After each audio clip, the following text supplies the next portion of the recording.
ലോക ജനസംഖ്യയുടെ ഏതാണ്ട് 6/1 കൈകാര്യം ചെയ്യുന്ന ഒരു നാണയം.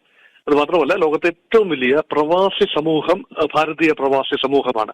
The diaspora, Indian diaspora. Chinese ഡയസ്പോറയെക്കാളും എണ്ണത്തിൽ കൂടുതലാണ് ഇന്ത്യൻ ഡയസ്പോറ. ലോകത്തിന്റെ വിവിധ രാജ്യങ്ങളിൽ ചിതറി നിൽക്കുന്ന ഇന്ത്യൻ ഡയസ്പോറ. അവരെല്ലാം അതത് രാജ്യങ്ങളുടെ പൗരത്വം സ്വീകരിച്ചിട്ടുണ്ടാവാം.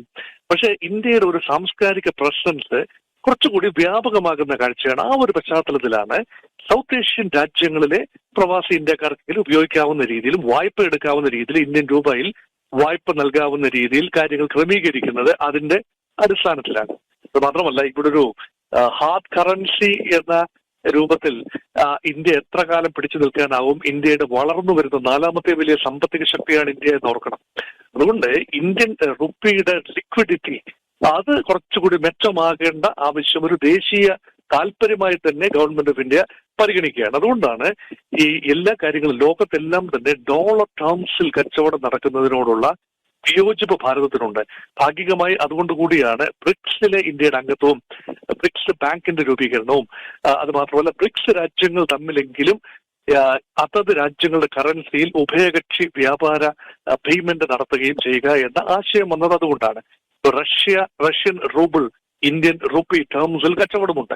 അതുകൊണ്ട് കൂടുതൽ രാജ്യങ്ങളുമായി ഇന്ത്യൻ രൂപ ഉപയോഗിച്ചുകൊണ്ട് കച്ചവടം നടത്തുന്നതിന്റെ സാധ്യതകൾ ഭാരതം ആരായുന്നു. കാരണം ഇപ്പോൾ എങ്ങനെ നോക്കിയാലും ഡോളർ ടേംസിലാണ് എല്ലാ കാര്യങ്ങളും പരിഗണിക്കുന്നത്. അങ്ങനെ എക്സ്ചേഞ്ച് റേറ്റിലെ ഒരു പോരായ്മ കാരണം എപ്പോഴും ഇന്ത്യ പിന്തള്ളപ്പെടുന്ന ഒരു അവസ്ഥയുണ്ട്. അത് പരിഹരിക്കാനുള്ള ഏറ്റവും നല്ല മാർഗമാണ് ഇന്ത്യൻ റുപ്പി കൂടുതൽ കൺവേർട്ടബിൾ ആക്കുക, കൂടുതൽ ലിക്വിഡിറ്റി ഉണ്ടാവുക. അത് മാത്രമല്ല, ക്രയവിക്രയത്തിന് ലോകത്തെ കൂടുതൽ ഇടങ്ങളിൽ ഇന്ത്യൻ രൂപയ്ക്ക് സാന്നിധ്യം ഉണ്ടാവുക, അതിന് വാല്യൂ ഉണ്ടാവുക.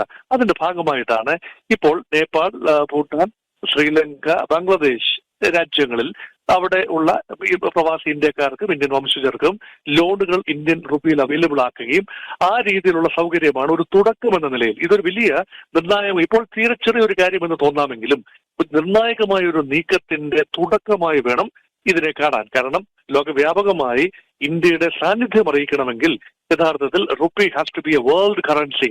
ഇപ്പോൾ ഇന്ത്യയിൽ മാത്രം ഒതുങ്ങി നിൽക്കുന്ന കറൻസിക്ക് ലോകത്താകമാനം സാന്നിധ്യം ഉണ്ടാകണം. ചൈനയും അതേ രീതിയിൽ തന്നെ ചൈനയിൽ ശ്രമിക്കുന്നുണ്ട്. ചൈനീസ് യുവാന് ലോകത്തെ സാന്നിധ്യം ഉണ്ടാകണം. അതുകൊണ്ട് ഇപ്പോൾ ഈ യൂറോപ്യൻ യൂണിയന്റെ നാണയമായ യൂറോയും അമേരിക്കൻ ഡോളറും ഒക്കെയാണ് ഏറ്റവും ലിക്വിഡിറ്റി ഉള്ള കറൻസി. അതിലാണ് എല്ലാ കാര്യങ്ങളും ലോകത്തെ ട്രാൻസാക്ഷൻസ് നടക്കുന്നത്.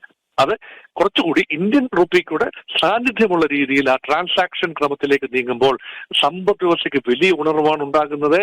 ഇന്ത്യക്ക് മൊത്തത്തിൽ ഒരു അന്താരാഷ്ട്ര മേൽവിലാസം, സാമ്പത്തിക രംഗത്ത് കൂടുതൽ വലിയ അന്താരാഷ്ട്ര മേൽവിലാസം ഉണ്ടാവുകയാണ്.